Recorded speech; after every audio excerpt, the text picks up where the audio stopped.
Okay, B-Rose, we're going old school today. This is a Lincoln Weldanpower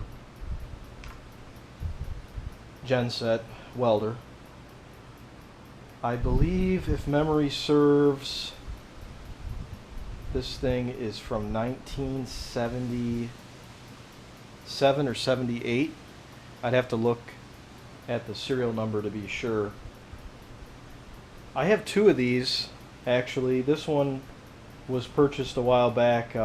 My father bought it. He gave me his old one, and then he gave me this one because he bought a new Ranger. And still in good shape. He painted the shroud and stuff.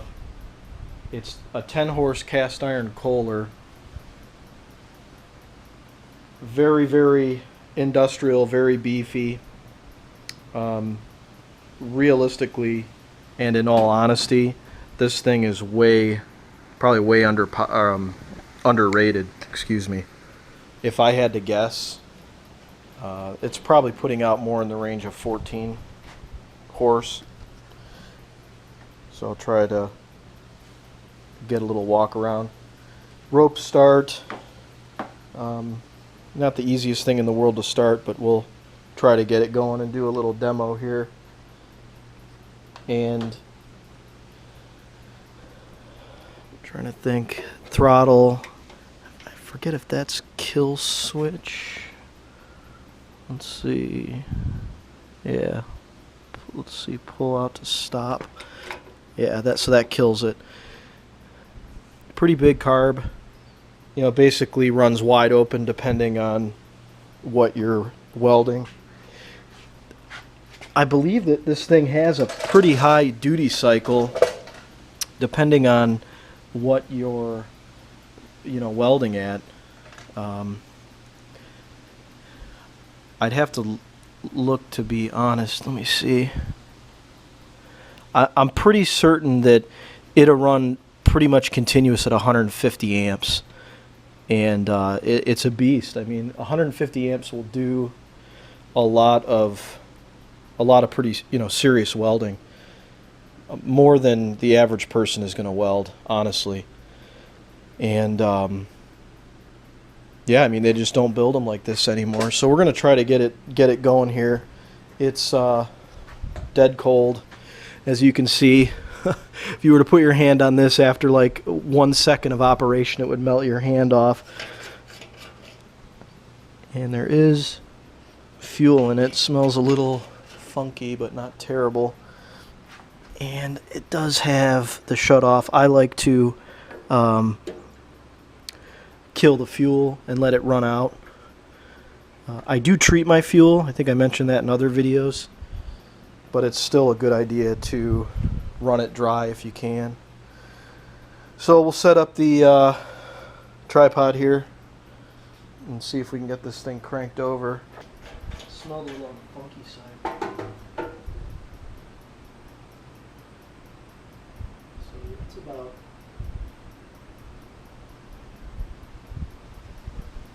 half. I'll probably drain it at some point. So one of the things with this, you want to make sure that you wind your rope the right way.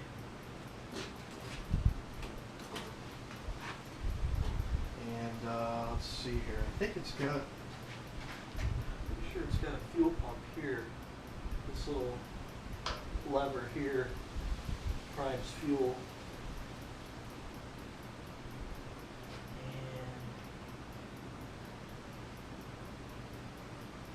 I honestly forget where okay, so that's choke. This thing's pretty much idle or full blast, so I'm just going to wind the rope around it and see what happens. I like to get things on compression stroke, but I don't think that's going to happen here. So obviously with this engine you want to spin it over clockwise, so let's see what happens. Last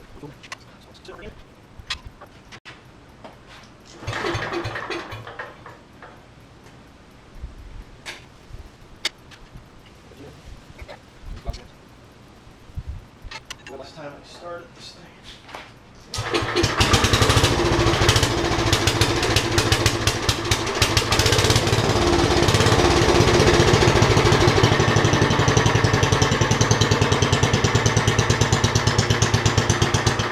Is that a mean idle or what?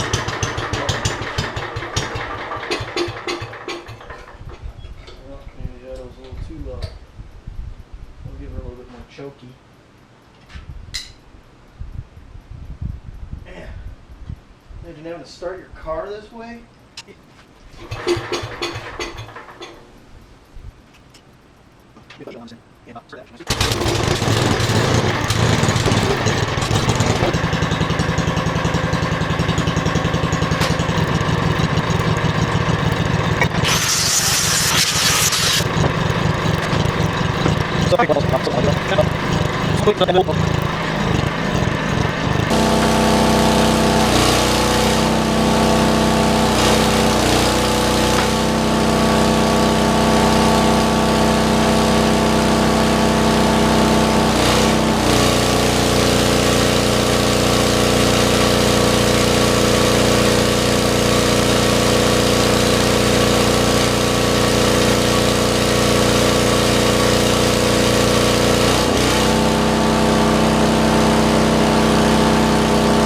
Burns right through it.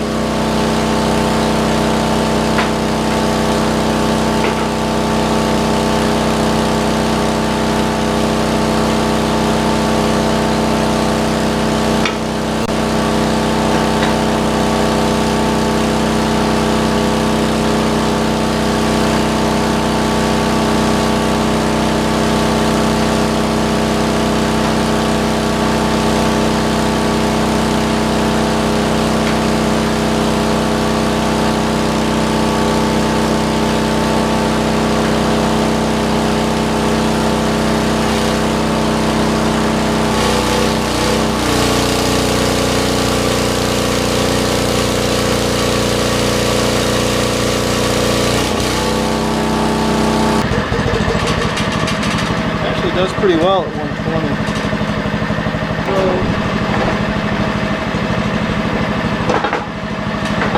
It's pretty nasty. We'll see if we can blow through the rust. I'll crank it all the way up. We'll see how it puts a beat on this.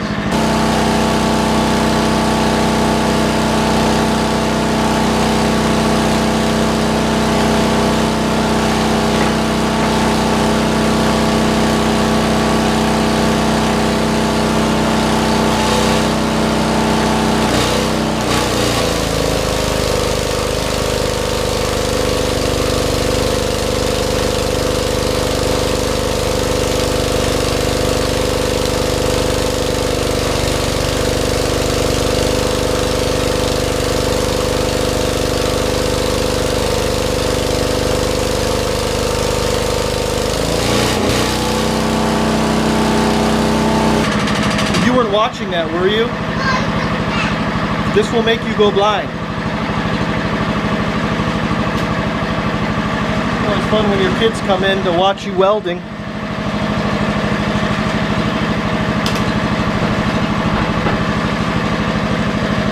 Not the prettiest, but I mean, she'll weld at 150.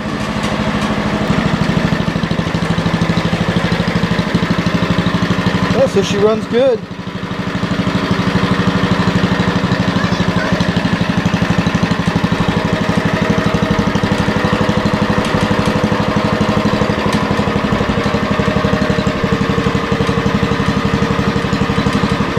Yeah, so Old B Store runs pretty good, and it's it's handy to have these machines. You can pick them up at an auction, and you can get a good deal on them. They're almost indispensable, honestly. And if you're on a farm, or even if you got a shop, you could pick up a machine like that for a couple $100 at a auction or welding supply place. People want to just get rid of them because they're so old, but they're just so reliable. I mean, the That Kohler, that cast iron Kohler, is built to last 5 lifetimes.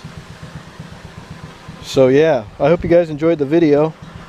The old machine is still putting away. Probably run for a while.